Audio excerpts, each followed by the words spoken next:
It's time now for the political analysis of Fromm and Fuller. Al Fromm, former political advisor to President Bill Clinton, and Craig Fuller, former political advisor to both President Ronald Reagan and George H.W. Bush. Good morning, all. Craig, I'd like to start with you. I think it's been a long time since Kansas has made so much news. Perhaps it was the debut of Wizard of Oz, but that was a pretty remarkable turnout in Kansas regarding abortion rights. What was your take? Well, Kansas, there has definitely a lot to understand and learn about this process, and there's a lot to unpack. First of all, I think you have to acknowledge that there's a couple of fundamental questions that we've talked about in this program. One of which is the abortion rights issue going to increase the voter turnout? And the answer to that from Kansas is absolutely yes. Another question that's interesting is, will the abortion rights activists be able to mount a campaign that appeals not just to, quote, liberals, but has a broader base campaign to it? And I think the answer is an absolute yes again, at least in Kansas. They were not partisan. They had a broad message, more on, the rights to choose your health care, whatever, but a message that seems to have worked well. And indeed, the voter turnout, I saw one report that when you added Republicans and independents, it was almost twice as great as back in 2018. Another report said 60% more Democrats turned out than in 2018. So you really had record turnout. You also had, and I'm from California, where we perfected the skill of creating very complicated ballot measures. This is a case where a ballot measure appears, and if you vote no, then you are in favor of protecting abortion rights. If you vote yes, then you're opposed to abortion rights. So the organizers had a very complicated campaign to run it. And why is that? Well, that's because in 2019, the Supreme Court in the state of Kansas came to the conclusion that the Constitution of Kansas protected the individual's right to personal autonomy. And that's what granted this right for a woman to have an abortion. And there were some restrictions: 22 months pregnancy, 24-hour waiting period, and parental consent in the case of a minor. The only way to change that would be for the state legislature to enact a law, but the only way they could enact a law is if you got rid of this Supreme Court decision, thus this ballot measure. So it was thought to be and written about as going to be a close vote. It turned out it wasn't a close vote. That the voters of Kansas voted not to overturn what the Supreme Court had granted. Again, in a race where voter turnout was higher, in a race where broad-based support came in from Republicans and independents to some extent, I think there's a lot to learn. And I think, but while probably the issue isn't forever settled in Kansas, I think that people across the country who want to begin to understand how this issue could change voter turnout in other races ought to study Kansas quite a bit. Al, I'm sure you're going to be sharing some data with us, but it is remarkable that several years ago, Kansas could probably only count on maybe 450,000 people showing up for a primary like this. Over 900,000 showed up. What does that tell you? It was really a very amazing election, and a very enlightening one, I think. And we'll see whether it is a harbinger of things to come. If I were Republicans, I'd be a little nervous about what's going to happen this fall, simply because of this portends a big problem in the suburbs. Let's put this in a little context. Only twice since World War II has the party that is in the White House won seats in an off-year election. In 1998 with Bill Clinton in his second term, and in 2002 with George W. Bush.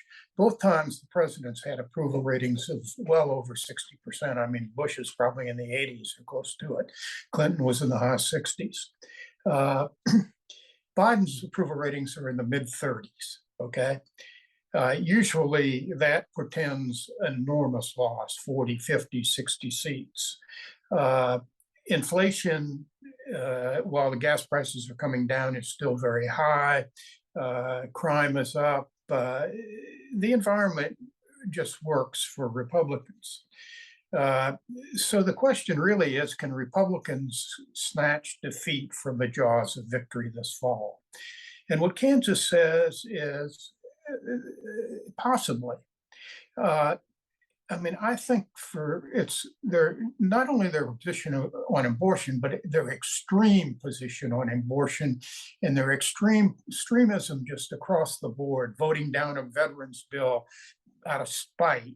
The January 6th hearings are like body blows. They may not knock you out on the first punch, but they sure do have a cumulative effect. And all of that, and incidentally, there's an incredible piece in the Bulwark today by A.B. Stoddard about the complicity of Senate Democrat or Republican Democrats or Republican senators that I think is really important. So what do we see in Kansas? What do we learn? Well, one, the turnout was enormous. It was twice the turnout in the 2018 primaries. It was 90% of the general election turnout in 2018, which was a high turnout election and elected a Democratic governor. It is clear, as Craig indicated, that just by doing simple math, and Bill Kristol did this very clearly, I won't go through all the numbers, but essentially there were more votes against the amendment than there were Democrats and independents combined. And he defined independents as people who didn't vote in either party primary, but voted in the referendum. So about 20 to 30% of Republicans voted against the amendment. Also in the suburbs, in the biggest suburb, Johnson County around Kansas City, Missouri, around Kansas City, it went 68 to 32. I'd be worried about that if I were Republicans, because suburbs are going to decide who controls the House and probably the Senate. So the question is, can this transfer to other states, and can it transfer to candidates, not where it's not just a straight out question on the issue? And I think Craig alluded to something that is really clear. I just watched the ads that the anti-amendment people ran. They didn't run a pro-abortion campaign. They talked about individual freedom, about government mandates, stopping government mandates. They had women who said, you know, I have a 3-year-old son, and my husband needs me alive. And you're going to take away the chance or the ability I have to get an abortion when my life is in danger. They talked about rape and incest. They basically talked to a broader audience.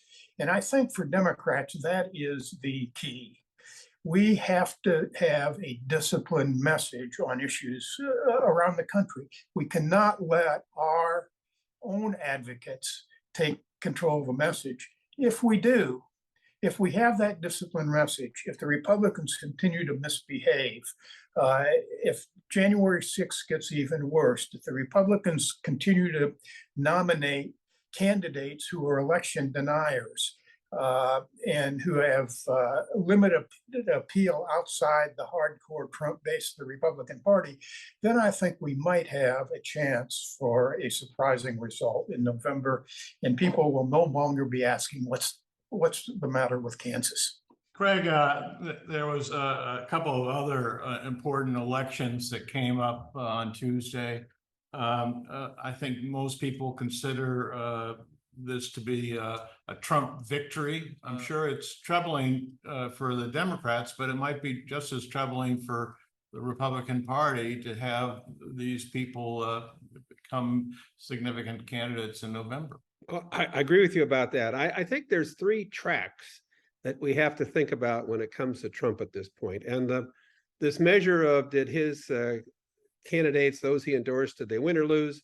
is certainly one track. Some won, and again, some lost. There was a big one in some big wins in Arizona, including people who actually testified against him at January 6th hearing. So yeah, some highly visible wins, if you want to call it that, for Trump-endorsed candidates. He did the unusual thing of endorsing Eric in Missouri, who was running for the Senate, and there were two Erics, one of whom is accused, by the way, of sexual misconduct and child abuse. But other than that, Trump does anything, I guess, to protect the winning record. But that's one track. The second track, which is one we won't really know or evaluate fully until November, is, so do these people who win in a primary that he's endorsed, can they win in a general election? And I'm sure some will. But I think all too often, and this is to your point, that what scares those of us who are Republicans is you're going to be nominating people who are less electable when it comes to the general election. And some of these Senate races for sure have become far more competitive, where the Trump candidate has won and now has a much bigger uphill climb to hold on to a seat or to gain a seat. The final track, and this one's beginning to emerge in some of the research, which I think is the most interesting perhaps, and that is, does Trump's engagement in the 2022 cycle help him in 2024? And the verbatim comments, the research that's beginning to appear and specifically stories in Arizona where, quote, Trump did well with his candidates, suggests that it doesn't carry over, that voters are aligning themselves with people he may embrace, but it doesn't mean they're going to support him in 2024. And that the controversy that surrounds him, the total focus on the past as opposed to the present, really no discussion or consideration for issues that impact them, a key factor in winning elections, by the way, at least in my view. None of that translates into support for Trump in 2024. And that track, I can't see getting any better as the January 6th committee continues, as the Justice Department takes on some of these legal issues. And that's fine by me, but I think it also is something to think about in terms of putting in perspective just whether Trump's influence is rising or declining in the Republican Party, and I certainly think it's in the decline. Al, this was a big day for Donald Trump, but was it a big day for the Democrats as well? Trump is, I think, has been a cancer on the Republican Party. I mean, he presided as president, which he won the presidency having lost the popular vote substantially. Then he lost twice, or he's lost a second time in 2020 by an overwhelming percentage, 7.5 million votes. He lost the House and the Senate for the Republicans. So he hadn't done them any good.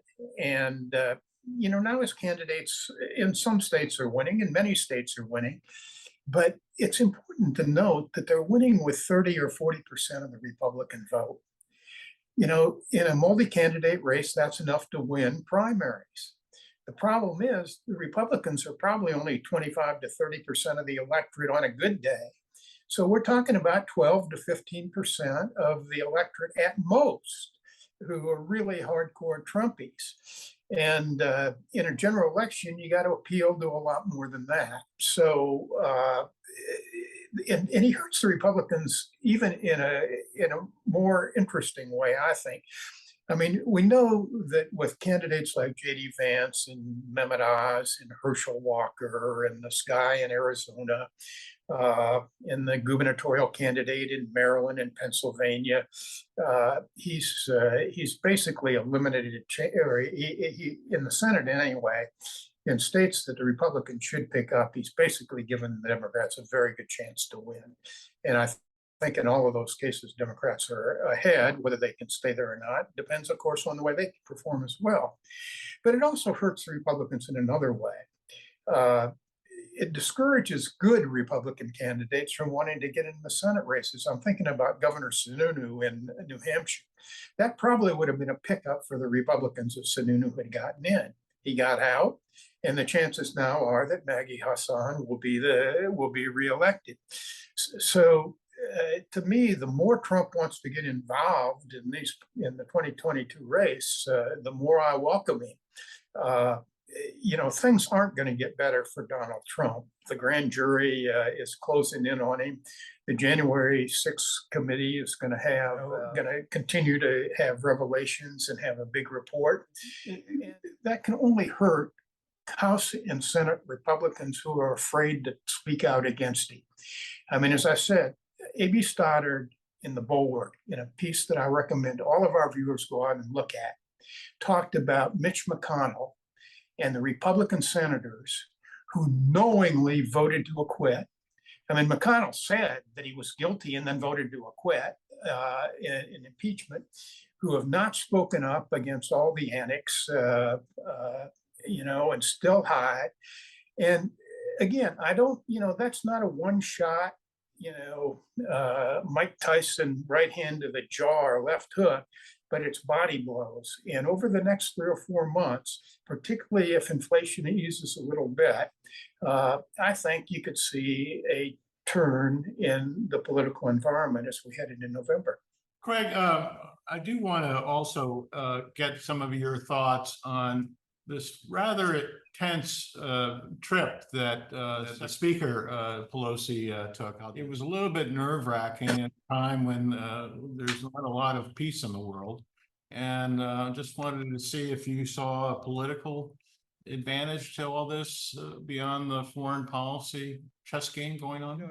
Regardless of how people feel about Speaker Pelosi, words like reckless, dangerous, and irresponsible are not usually associated with her.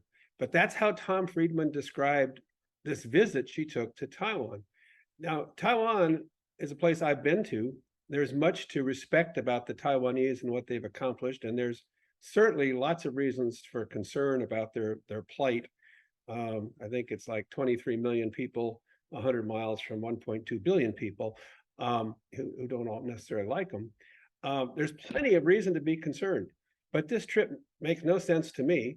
It isn't going to help Taiwan. It isn't certainly going to, suddenly alert people to the fact they make semiconductors. I think the world knows that, at least the world who uses semiconductors. And it has riled the Chinese at a time when the Biden administration has worked, very carefully to keep China out of the equation when it comes to Ukraine, which was Thomas Friedman's point. That should be our focus. That should be what our attention is riveted on. And anything that moves the Chinese closer to the Russians in support of arms is really quite dangerous. It's really in a year when a lot of people are going to be making decisions about what kind of leadership they want going forward. This one is a real puzzle to me, and it looks like somebody just wanted the fanfare and the prestige of arriving as some kind of a hero, but she's I think jeopardized foreign policy, and I do not think that's something that for which she should be forgiven. Al, you have the last word. I guess I disagree on that. I mean, I don't think the Chinese should tell the Speaker of the House where she can go. Interesting enough, while the administration briefed her, the president didn't call her and tell her not to go. But what I think this really shows is the weakness of the Chinese to make a big incident of this. I mean, the chairman of the Foreign Relations Committee and a bipartisan group of senators were in Taiwan last fall. Other speakers have gone. But President Xi in China is in big trouble. I mean, he's going to get his third term because he's a dictator, he's an autocrat, but he's made a lot of terrible decisions, including the way he's handled COVID, the way he's handled Hong Kong. And now China is confronted with slow economic growth, and he's desperate to try to